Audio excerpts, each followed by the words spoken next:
rises to terrify the earth. In that day men will cast forth their idols of silver and their idols of gold, which they made for themselves to worship, to the moles and to the bats, to enter the caverns of the rocks and the clefts of the cliffs, from before the terror of the Lord and from the glory of his majesty when he rises to terrify the earth. Turn away from man, in whose nostrils is breath, for of what account is he? The Book of Tobit, Chapter 1. The Book of the Acts of Tobit, the son of Tobiel, son of Ananiel, son of Aduel, son of Gabael, of the descendants of Asiel, and the tribe of Naphtali, who in the days of Shalmaneser, king of the Assyrians, was taken into captivity from Thisbe, which is to the south of Kadesh Naphtali in Galilee, above Asher. Tobit's youth and virtuous life. I, Tobit, walked in the ways of truth and righteousness all the days of my life. And I performed many acts of charity to my brethren and countrymen who went with me in the land of the Assyrians to Nineveh. Now when I was in my own country, in the land of Israel, while I was still a young man, the whole tribe of Naphtali, my forefather, deserted the house of Jerusalem. This was the place which had been chosen from among all the tribes of Israel, where all the tribes should sacrifice, and where the temple of the dwelling of the Most High was consecrated and established for all generations forever. All the tribes that joined in apostasy used to sacrifice to the calf Baal, and so did the house of Naphtali, my forefather. But I alone went often to Jerusalem for the feasts, as it is ordained for all Israel by an everlasting decree. Taking the first fruits and the tithes of my produce and the first shearings, I would give these to the priests, the sons of Aaron, at the altar. Of all my produce, I would give a tenth to the sons of Levi who ministered at Jerusalem. A second tenth I would sell, and I would go and spend the proceeds each year at Jerusalem. The third tenth I would give to those to whom it was my duty, as Deborah my father's mother had commanded me, for I was left an orphan by my father. When I became a man, I married Anna, a member of our family, and by her I became the father of Tobias. Tobit taken captive to Nineveh. Now when I was carried away captive to Nineveh, all my brethren and my relatives ate the food of the Gentiles, but I kept myself from eating it, because I remembered God with all my heart. Then the Most High gave me favor and good appearance in the sight of Shalmaneser, and I was his buyer of provisions. So I used to go into Media, and at once at Rages in Media, I left 10 talents of silver in trust with Gabael, the brother of Gabrias. But when Shalmaneser died, Sennacherib his son reigned in his place, and under him the highways were unsafe, so that I could no longer go into Media. Courage in burying the dead. In the days of Shalmaneser, I performed many acts of charity to my brethren.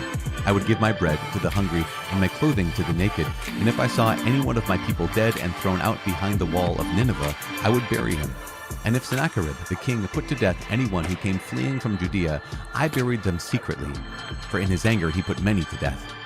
When the bodies were sought by the king, they were not found. Then one of the men of Nineveh went and informed the king about me, that I was burying them, so I hid myself.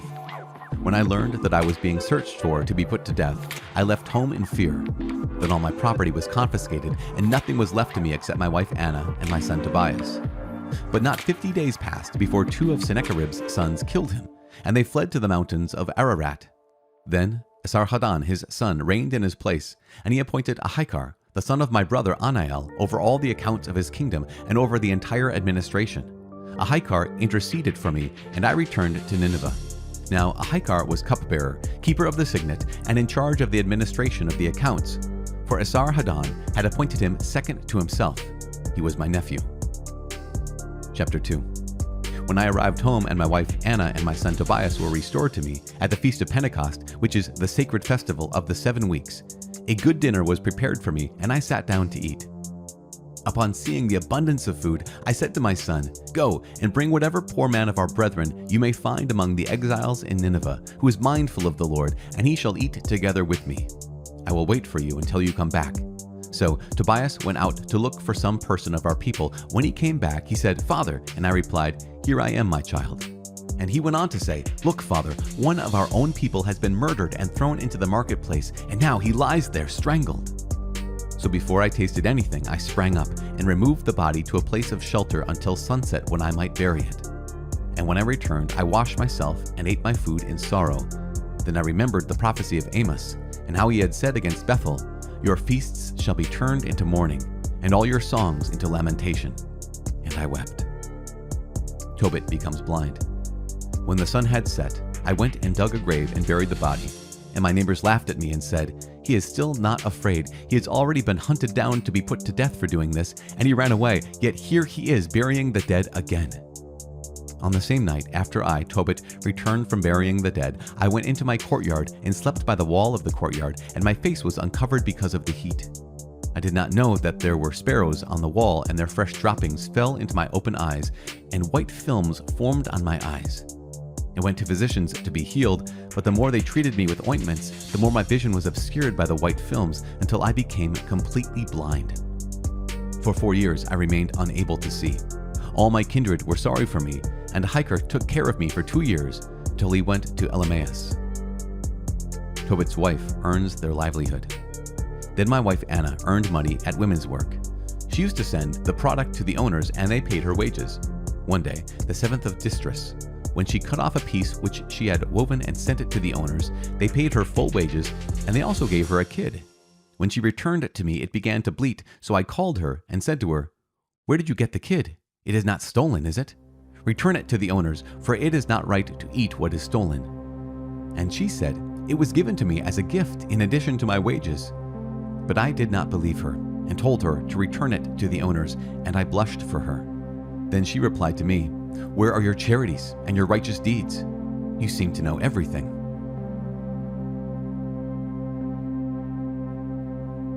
Proverbs chapter 9, 7-12.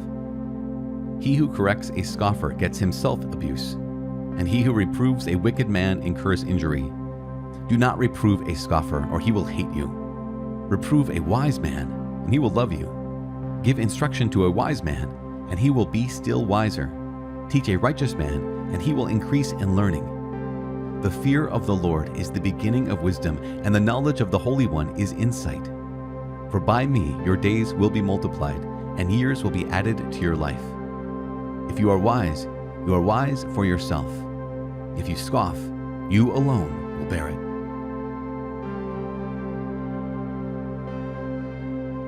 Father in heaven, we give you praise. We thank you for this new step, this new day, this day 192, and we get to enter into 2 new books, and not only 2 new books, the books of the prophets, and also this book of Tobit, that for many people who are listening have never heard your word in this way before. And so we give you thanks for that. We give you thanks for the opportunity, like Tobit, to seek righteousness and to seek doing what is right, to try to be faithful no matter where we're living. Lord God, please help us to be faithful no matter where we're living, no matter who we're living with, no matter the people, the nation, the family, the roommate, whoever it is that we're